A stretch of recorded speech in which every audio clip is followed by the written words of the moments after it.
Welcome to Synthaholic Games. This is David. I'm Brian again. Hi, David. How you doing? Doing good, man. How about you?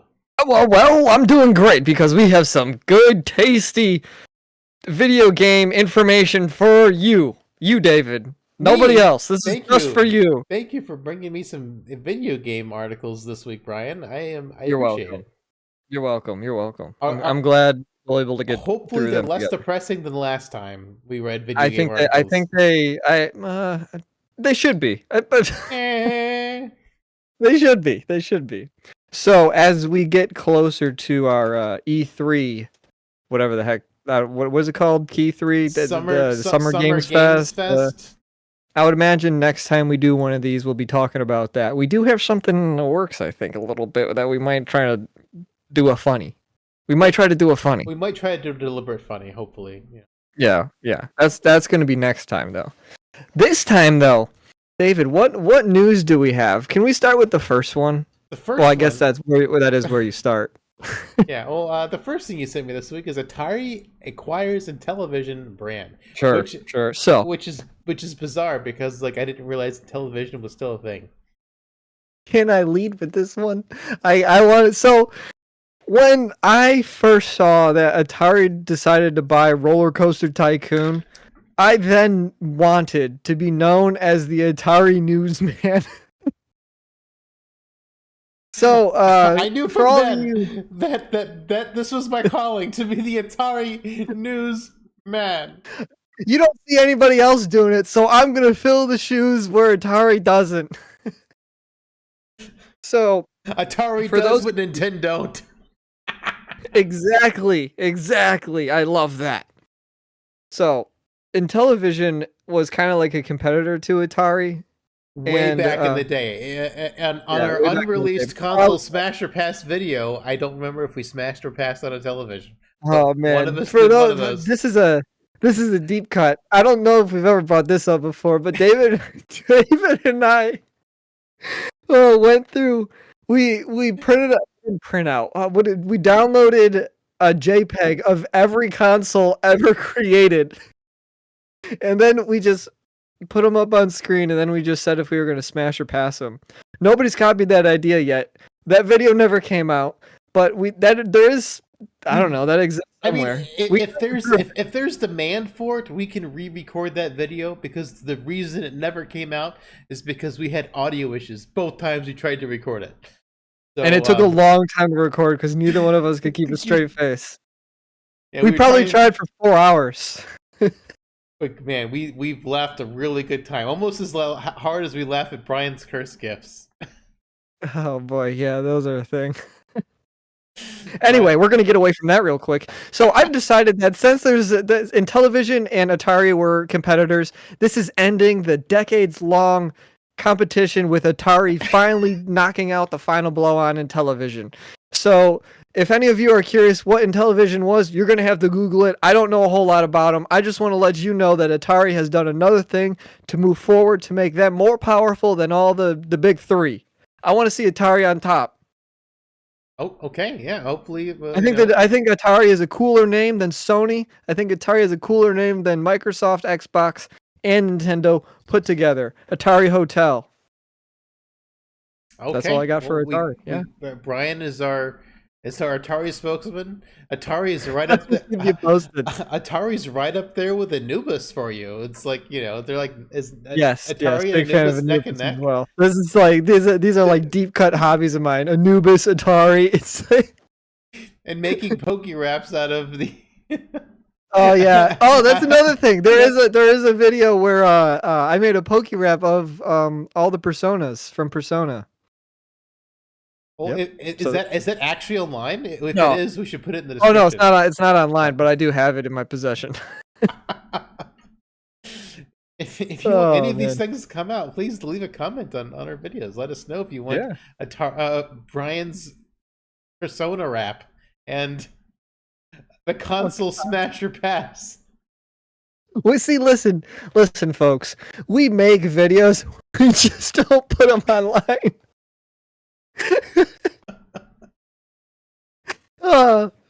We also have a whole Grounded series that never came out either. Well, it was only a partial grounded series because we only did like 1 or 2 recordings, and then we never went anywhere. Yeah, but I was able to make like 10 or 11 episodes Well, out of also all of them. your hard drive crashed too, so I think Yeah, my hard drive did fail, you so I lost was most only of able to them. save like 2 or 3 of them. They were really We good recorded. we I still go ahead. Go we ahead. make videos, but we lose them to technology problems. That is true. Now, what I was gonna say is, before when we're so off track. Who cares at this point? When we were in the midst of making those grounded videos, or when I was editing them, I did like keyword searches on YouTube to see like what was the grounded situation like with views and all that. I still stand by to this day because I checked like 2 months ago. This is updated in the past 2 months. The grounded series I made is still the best series that for grounded that would have ever been on YouTube. I still stand by that. I'll tell anybody that. Anyway, we can move on to our next article now. We have no proof because it never actually came out, but we'll stand by it. All right. In our next article, PlayStation exec predict focus will shift from graphics to immersive narratives. Wow, what a Does this make any sense concept! to you? I read the article and it didn't make. I mean, basically the clickbait title is basically what the article is. A head up in PlayStation was like they're moving away from graphics to narrative. Well, I don't. This it's like what does that even mean? What you're just gonna stop? Like graphics are all just naturally get better over time. You don't have to really focus on graphics. I guess you kind of do, but like you know what I mean. Like as technology improves, the graphics just naturally improve. You should always be focused on the narrative because it's obvious to me that graphics aren't really a compelling thing for most people when they're picking out video games. Almost never do I look at the graphics and think, "Ooh, that's really good," or "Ooh, that's really bad." If something's really good or really bad, I'll bring it up. But most of the time, 95% of the time, I don't care what the graphics look like. I want to know what the game is about or how good the game is. Yeah, So I don't know. I game. wanted to know your thoughts. That's why I brought this article. Well, gameplay and story for me are higher marks than graphics because I mean, with Final Fantasy VII Rebirth, it's definitely a step above remake, but in terms of graphics, but sometimes the graphics are still really wonky. I don't know what's going on when you transition from inside of buildings to outside of buildings, but either game handled that very well, and they all handled it very poorly compared to other games I've played. Where when you go to from it, like the lighting, it's Going all through weird, and doors the is hard. character, yeah, like everything's like pitch dark, and it like it lights up eventually. It's very Yeah. Well, strange going the through way doors has always been a struggle in video games. it's I mean, super go. apparent. You can look at if you don't believe us, look up YouTube videos about making video games and having putting doors in your video games. That's like one of the big hurdles, hardships you have to Good go old through. doors. Yep, good old Um, doors. I mean, I think also frame rate needs to be prioritized. Like whenever they keep making these this new hardware with like oh we're doing 4K graphics or we're gonna do 8K graphics, and I'm like I don't care about 8K or 4K graphics. I just want something that's like 2K or 1440. Pick your poison. Something that's slightly better than 1080. That's got a decent frame rate, a good story, and good gameplay. The graphics, like to a point, I would prefer graphics to be pretty decent. But I mean, there's definitely a big jump between some things. Like you could tell, like even between Monster Hunter World and Monster Hunter Rise. Monster Hunter Rise had to dumb down the graphics so it would work on Switch. They weren't bad, but I mean, I do prefer the look of World. Yeah. Like Well, it's the slightly better. point the point was it's never going to be a deal breaker. Graphics are not going to be a deal breaker for me, regardless. If it's a good Mhm. story and the graphics are trash, I'm still going to play the game. Yeah, if and if it's fun gameplay, because I mean, like Yeah. you know, that's the thing where like if it's got 2 out of the 3, I'm there. Like if it's only got good graphics, then that doesn't matter. Like for me, Stellar Blade, it's got phenomenal gameplay and phenomenal graphics. I think it's one of the best looking PlayStation 5 games out there, and it's somehow only 30 gigs. I was Yep. shocked at how small that was, but that opening sequence was just astounding. They did a Um, good job. uh, and the gameplay is so good. Story has got Not good. it's not great. Not good. Yeah, you're not playing. You're not playing it for the story though. Well, yeah, That's a game you don't play for the it's story. kind of like Bayonetta. It's another game you don't play for the story. You play it for the gameplay, and for how wacky and crazy it is. Yeah. And the graphics were good for the time. I mean, back when Bayonetta 1 came out. But I mean, like, yeah. Well, it's just my point was like I feel like just a PlayStation guy bringing up that like we're moving away from graphics is like, hey, to me that just says like you're kind of out of touch. I don't think there's any gamer out there that's like, I need good graphics in my game. I don't think anybody thinks that. I think the entire gaming industry is out of touch right now. I think Microsoft and Sony have completely.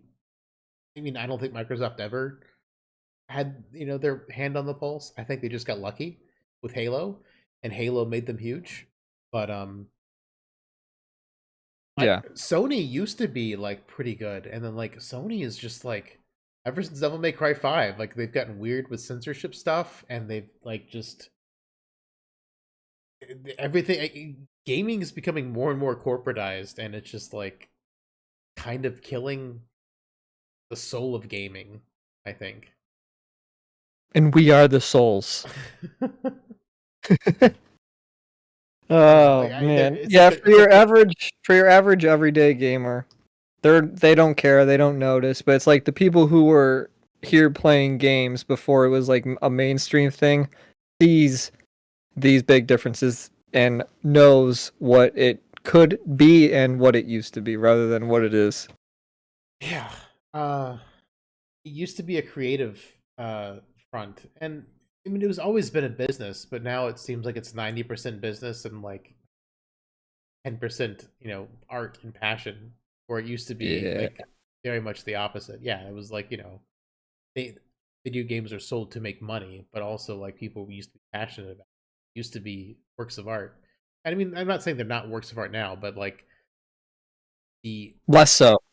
The artistry of it is less important nowadays. It's like right now it's like how can we extract as much money as humanly possible from these, rather than is the story good, is the gameplay good, is it a good idea? Like none of this actually. It's all like live service. Let's see how much money we can get out of this, and it's just like what's going on? Or like we've got Matt Booty saying we need more small games from small studios to win awards, and then we shut them down so we can properly thank them for their service. Rest in peace, Tango Gameworks. Boy, wait, that was quite a tangent from graphics to narrative to whatever the heck just happened there. Yeah, I don't. It's just all kind of. It's just this corporate busy speak. I mean, it's all part of the same buzzwords. It's kind of the same thing. It's a little bit depressing. Buzzword. I mean, what's your take? I mean, it's all related to me. I agree with you. I'm with you. I don't. Am I supposed to have a different take? Oh, well, I just you said that it was quite a tangent, so I just didn't think. Well, I meant like we started at graphics and we went with like the industry, man. It's like deeper than what it is. Well, I mean, the reason I went industry is because the first two words, PlayStation execs. Yeah, I know what happened. It was just funny that we went from talking about good and bad graphics to like the state of the industry. So it's just you just brought up the fact that what it was like for people who've been their whole life in gaming. Like I've been gaming on PC since 5-inch floppy disks. Since 5-inch floppy disks. And now they're 10-inch floppy disks, and now they're just way more powerful. So floppy. Very floppy. And my first console was the NES. I've been playing for a long time. It's something I'm passionate about. In my free time, I'm learning Blender, and once I'm more comfortable with Blender, I want to jump into Unreal. Like it's something I want to like get into more. So I support you. Yeah, just as an FYI, I mean, like it's gaming is such an important thing to me. I've always been a big indie gamer and learning. I want to learn the technology. Speaking of stuff coming out and learning technology, Monster Hunter has looks like they're coming out with a new game, and they finally gave us actual gameplay instead of whatever the hell that teaser trailer was. That was Yeah. so disappointing. So This actually looks good. The state of play happened, and you and I were we mentioned to each other, it's like, oh, maybe this will just like take up our whole gaming slot. It didn't, because this is the only game that I cared about, and I'm sure that's probably for you. And I would imagine anybody who watched the state of play probably agrees with us as well. Well, If not, I don't care. The other news that God of War Ragnarok, even though it's only a single player game, will require No, I've already played it. Will require PSN. Oh my god, we're doing this PSN thing again? Absolutely. I really. No, dude. Now they're shipping. Oh, never mind. We can't get into that. We're not going down that rabbit path. We're not doing that today. No, we're not doing it. We're not doing that today. Let's move on. The Monster Hunter, both of us. I have been a big fan of Monster Hunter basically my whole life. The first one I played was on Nintendo DS, and I've been playing them ever since. So a new Monster Hunter game comes out, that makes me happy, and I want to play it. And the trailer looks cool. I'm going to say it now because I said it before we started the podcast, though. I think Monster Hunter Wilds will be a live service game. I'm going to stick with it, and if I'm wrong, please tell me I'm wrong. Oh, I want to be wrong. The love of God, it's just. Yeah, the trailer looked cool. If you like Monster Hunter, I'm sure you've already seen it. At this point, if this is a live service game, it's just going to be like. It depends what kind of live service, though. There's like tier systems to live service games. We'll just have to see what they pick. I mean, it's gonna undermine the entire idea of Monster Hunter if they make it live service. Because when I hear live service, when I hear live service, I'm like, oh my god, they're gonna charge for all the cosmetics because that's the bare minimum what live service does. And I've been so happy with Stellar Blade. There's so many cosmetics in the game, and you don't have to pay anything for them. They've added like 4 or 5 more since the game came out, at least. Yeah. Well, hopefully go watch it. We're excited for Monster Hunter, both of us. As long as it's not live service. I will play it if it's live service. David might not. I might hard pass on it depending on how predatory they are with the live service. Because if they're cutting out the whole point of Monster Hunter, being able to kill the things so you can make better looking armor, and you have to pay extra for each set of armor, I'm like I'm a hard pass on that. Yeah, we'll have to see how it goes. Either way, trailer looked cool. We don't have any word on live service or anything, but trailer looked cool. So far, still getting. Okay. One last piece of news, David. And our final headline: Sony falsified interview with Neil Druckmann proves the need for games media. Yeah, I don't know. Basically, what happened here was Neil Druckmann had an interview with Sony or PlayStation or whoever the heck, and said that they're revolutionizing the gaming industry for their next game using generative AI. Cool. That's what everybody loves, AI. Then, like a week later, Sony took the interview down and said, guys, we were just lying. None of it was true. We're not doing any of that.